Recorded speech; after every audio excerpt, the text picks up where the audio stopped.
ನಮಸ್ತೆ ವೀಕ್ಷಕರೇ, ಮನೆಮದ್ದು ಯೂಟ್ಯೂಬ್ ಚಾನಲ್ಗೆ ಎಲ್ಲರಿಗೂ ಸ್ವಾಗತ.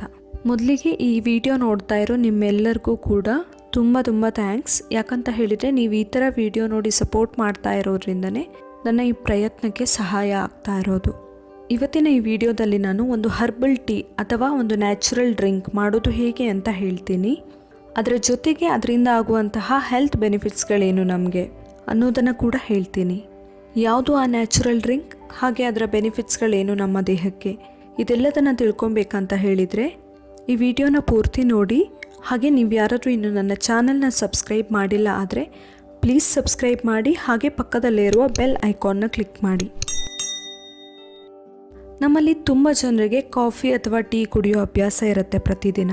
ಕಾಫಿ ಟೀ ಕೆಲವೊಮ್ಮೆ ನಮ್ಮ ದೇಹಕ್ಕೆ ಒಳ್ಳೆಯದು ಅಲ್ಲ ಅಂತ ಹೇಳಿದರು ಅಥವಾ ಒಳ್ಳೆಯದು ಅಲ್ಲ ಅಂತ ಗೊತ್ತಿದ್ರೂ ಕೂಡ ನಮಗೆ ಅದರಿಂದ ಈಚೆ ಬರೋಕ್ಕೆ ಆಗೋದಿಲ್ಲ. ಯಾಕಂತ ಹೇಳಿದರೆ ನಮಗೆ ಅದು ರುಟೀನ್ ಅಭ್ಯಾಸ ಆಗಿರುತ್ತೆ. ಹಾಗೆ ಅದು ಒಂದು ಥರದಲ್ಲಿ ರಿಫ್ರೆಶ್ನಿಂಗ್ ಡ್ರಿಂಕ್ ಅಥವಾ ಏನು ನಮಗೆ ಆ್ಯಕ್ಟಿವ್ ಆಗಿರೋಕ್ಕೆ ತುಂಬ ಹೆಲ್ಪ್ ಮಾಡುವಂಥದ್ದಾಗಿದೆ. ಹಾಗಾಗಿ ಯಾರಿಗೇ ಆಗಲಿ ಅದನ್ನ ಕುಡಿಲೇಬೇಡಿ ಅಂತ ಹೇಳೋದು ಕೂಡ ಕಷ್ಟನೇ ಆಗುತ್ತೆ, ಯಾಕಂದರೆ ಅದು ಅವರ ಅಭ್ಯಾಸ. ಸೊ ಹೀಗಿರುವಾಗ ನಾವು ಒಂದು ನ್ಯಾಚುರಲ್ ಡ್ರಿಂಕ್ ರೆಡಿ ಮಾಡಿಕೊಂಡ್ರೆ ಅಥವಾ ಒಂದು ಹರ್ಬಲ್ ಟೀ ಅಂತ ಕರಿಬೋದು, ಅದನ್ನು ರೆಡಿ ಮಾಡಿಕೊಂಡ್ರೆ ಹೇಗಿರುತ್ತೆ ಮನೆಯಲ್ಲೇ. ಇದು ತುಂಬ ರಿಫ್ರೆಶ್ನಿಂಗ್ ಕೂಡ ಆಗಿರುತ್ತೆ, ಹಾಗೆ ನಮ್ಮ ದೇಹದ ಆರೋಗ್ಯಕ್ಕೆ ಕೂಡ ಬೇರೆ ಬೇರೆ ಥರದಲ್ಲಿ ಹೆಲ್ಪ್ ಆಗುವಂಥದ್ದಾಗಿದೆ. ಇದಿನ್ಯಾವುದೂ ಅಲ್ಲ, ಇದನ್ನು ನಾವು ಒಂದು ಸೊಪ್ಪಿಂದ ಮಾಡ್ತೀವಿ. ಅದು ಯಾವ ಸೊಪ್ಪು ಅಂತ ಹೇಳಿದರೆ ನಾವೆಲ್ಲರೂ ನಾರ್ಮಲ್ ಆಗಿ ಯೂಸ್ ಮಾಡುವಂತಹ ಅಥವಾ ನಮಗೆ ಎಲ್ಲರಿಗೂ ಗೊತ್ತಿರುವಂತಹ ನುಗ್ಗೆ ಸೊಪ್ಪು. ನುಗ್ಗೆ ಸೊಪ್ಪು ನಮಗೆ ಎಲ್ಲರಿಗೂ ಗೊತ್ತಿದೆ, ಅದರಲ್ಲಿ ಕಬ್ಬಿಣದ ಅಂಶ ತುಂಬ ಜಾಸ್ತಿ ಇದೆ. ಹಾಗಾಗಿ ಅದು ನಮ್ಮ ಬ್ಲಡ್ ಇಂಪ್ರೂವ್ಮೆಂಟ್ಗೆ ಅಥವಾ ಬ್ಲಡ್ಡಲ್ಲಿ ಹಿಮೋಗ್ಲೋಬಿನ್ ಜಾಸ್ತಿ ಆಗಲಿಕ್ಕೆ ತುಂಬ ಹೆಲ್ಪ್ ಮಾಡುತ್ತೆ. ಅದೇ ರೀತಿ ನಮ್ಮ ವೆಯ್ಟ್ ರಿಡಕ್ಷನ್ಗೆ ಕೂಡ ಇದು ಹೆಲ್ಪ್ ಮಾಡುತ್ತೆ. ನಮ್ಮ ದೇಹದಲ್ಲಿರುವ ಕೆಟ್ಟ ಕೊಲೆಸ್ಟ್ರಾಲ್ನ ತೆಗೆದುಹಾಕಿ ಫ್ಯಾಟ್ ಬರ್ನ್ ಮಾಡೋಕ್ಕೆ ಕೂಡ ಇದು ತುಂಬ ಹೆಲ್ಪ್ ಆಗುತ್ತೆ ನುಗ್ಗೆ ಸೊಪ್ಪಿಂದ. ಸೊ ಬನ್ನಿ, ನುಗ್ಗೆ ಸೊಪ್ಪಿಂದ ನಾವು ಒಂದು ಸಿಂಪಲ್ ಆಗಿ ನ್ಯಾಚುರಲ್ ಡ್ರಿಂಕ್ ಅಥವಾ ಹರ್ಬಲ್ ಟೀ ಹೇಗೆ ಮಾಡೋದು ಅಂತ ನೋಡ್ಕೊಂಬರೋಣ. ಇದಕ್ಕೆ ನೀವು ಫ್ರೆಶ್ ಇರೋ ನುಗ್ಗೆ ಸೊಪ್ಪನ್ನು ತೊಗೊಂಡ್ರೆ ತುಂಬ ಒಳ್ಳೆಯದು. ಸೊ ಫಸ್ಟಿಗೆ ನುಗ್ಗೆ ಸೊಪ್ಪನ್ನು ಚೆನ್ನಾಗಿ ಬಿಡಿಸಿ ಅದರ ದಂಟನ್ನು ಕೂಡ ನೀವು ಇಟ್ಕೊಳ್ಬಹುದು, ಯೂಸ್ ಮಾಡಬಹುದು. ಅದನ್ನು ಒಂದು 2-3 ಸರಿ ನೀರಲ್ಲಿ ಚೆನ್ನಾಗಿ ತೊಳೆದು ಇಟ್ಕೊಳ್ಳಿ. ಒಂದು ಹಿಡಿಯಾಗುವಷ್ಟು ನುಗ್ಗೆ ಸೊಪ್ಪಿದ್ರೆ ಸಾಕು, ನಾವು 1 ಗ್ಲಾಸ್ ಮಾಡೋದಿದ್ರೆ. ಸೊ ನುಗ್ಗೆ ಸೊಪ್ಪು ತೊಳೆದು ಇಟ್ಕೊಂಡ್ಮೇಲೆ 1 ಗ್ಲಾಸ್ ಆಗುವಷ್ಟು ನೀರನ್ನು ಒಂದು ಪಾತ್ರೆಯಲ್ಲಿ ಕುದಿಯೋಕೆ ಬಿಡಿ. ಅದು ನೀರು ಸರಿಯಾಗಿ ಕುದಿಬೇಕು. ನೀರು ಸರಿಯಾಗಿ ಕುದ್ದ ಮೇಲೆ ನೀವು ಅದೇ ಪಾತ್ರೆಗೆ ಬೇಕಂದ್ರೆ ನುಗ್ಗೆ ಸೊಪ್ಪನ್ನು ಹಾಕಬಹುದು, ಹಾಕಿ ಸ್ವಲ್ಪ ಹೊತ್ತು ಕುದಿಸಬಹುದು. ಇಲ್ಲ ಆದರೆ ಬೇರೆ ಒಂದು ಪಾತ್ರೆಗೆ ನುಗ್ಗೆ ಸೊಪ್ಪನ್ನು ಹಾಕಿ ಅದಕ್ಕೆ ಈ ಕುದಿತಾ ಇರೋ ನೀರನ್ನು ಇಮಿಡಿಯೇಟ್ಲಿ ಹಾಕಿ ಕೂಡಲೇ ಒಂದು ಪ್ಲೇಟನ್ನು ಸರಿಯಾಗಿ ಮುಚ್ಚಬೇಕು. ಆ ಬಿಸಿ ನೀರಿನ ಹವೆ ಏನಿದೆ ಅದು ಹೊರಗಡೆ ಹೋಗಬಾರ್ದು.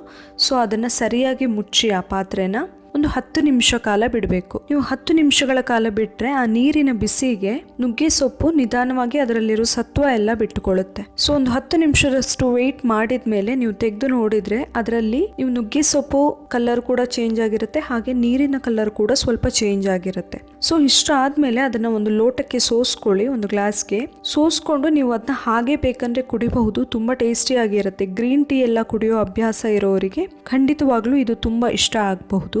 ಸೊ ಇಲ್ಲ ಸ್ವಲ್ಪ ಸ್ಮೆಲ್ ಥರ ಬರ್ತಾ ಇದೆ ನುಗ್ಗೆ ಸೊಪ್ಪು ಅಂತ ಅನಿಸಿದ್ರೆ ನೀವು ಟೇಸ್ಟ್ಗೆ ಒಂದು ಸ್ವಲ್ಪ ಲೆಮನ್ ಸ್ಕ್ವೀಸ್ ಮಾಡಿಕೊಂಡು ಕೂಡ ಕುಡಿಬಹುದು. ಒಂದು 4 ಹನಿ ನಿಂಬೆ ರಸ ಆ್ಯಡ್ ಮಾಡಿಕೊಂಡು ಕೂಡ ಇದನ್ನು ಕುಡಿಬಹುದು. ಬಿಸಿ ಬಿಸಿ ಇರುವಾಗಲೇ ಇದನ್ನು ಕುಡಿಬೇಕು.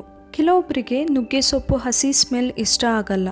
ಅಂಥವರಿಗೆ ತೂಕ ಇಳಿಸ್ಕೊಳ್ಳೋಕೆ ನುಗ್ಗೆ ಸೊಪ್ಪು ಯೂಸ್ ಮಾಡುವಾಗ ಹಸಿ ಇಷ್ಟ ಆಗ್ತಿಲ್ಲ ಆದರೆ ಈ ಥರ ಮಾಡಿಕೊಂಡು ಕುಡಿದ್ರೆ ಇದನ್ನು ಆರಾಮ್ಸೆ ಕುಡಿಬಹುದು. ಅದೇ ರೀತಿ ನುಗ್ಗೆ ಸೊಪ್ಪು ನಮ್ಮ ಬ್ಯಾಡ್ ಕೊಲೆಸ್ಟ್ರಾಲ್ನ, ದೇಹದಲ್ಲಿರುವ ಬ್ಯಾಡ್ ಕೊಲೆಸ್ಟ್ರಾಲ್ನ ತೆಗೆದು ಹಾಕೋದ್ರಿಂದ ನಮ್ಮ ಹಾರ್ಟ್ ಡಿಸೀಸ್ ಎಲ್ಲ ಕಡಿಮೆ ಆಗೋಕೆ ಅಥವಾ ಹೃದಯ ಸಂಬಂಧಿ ಕಾಯಿಲೆಗಳು ಕೂಡ ಕಡಿಮೆ ಆಗೋದಕ್ಕೆ ತುಂಬ ಹೆಲ್ಪ್ ಮಾಡುತ್ತೆ. ಸೊ ನಾವು ಈ ಥರ ಒಂದು ಹರ್ಬಲ್ ಟೀ ಅಥವಾ ನ್ಯಾಚುರಲ್ ಡ್ರಿಂಕ್ ಮಾಡಿಕೊಂಡು ಕುಡಿದ್ರೆ ಇದು ಒಂಥರ ರಿಫ್ರೆಶ್ನರ್ ಕೂಡ ಆಗಿರುತ್ತೆ, ಹಾಗೆ ನಮ್ಮ ಬಾಡಿಗೆ ಕೂಡ ಬೇರೆ ಬೇರೆ ತರಹದಲ್ಲಿ ತುಂಬಾ ಹೆಲ್ಪ್ ಆಗುವಂತದ್ದಾಗಿದೆ. ಸೊ ದಿನ ಕಾಫಿ ಅಥವಾ ಟೀ ಎಲ್ಲ ಕುಡಿಯೋ ಅಭ್ಯಾಸ ಇರೋರು ಒಮ್ಮೆ ಇದನ್ನ ಟ್ರೈ ಮಾಡಿ ನೋಡಿ, ಇದು ನಿಮ್ಗೆ ಇಷ್ಟ ಆಗ್ಲೂಬಹುದು.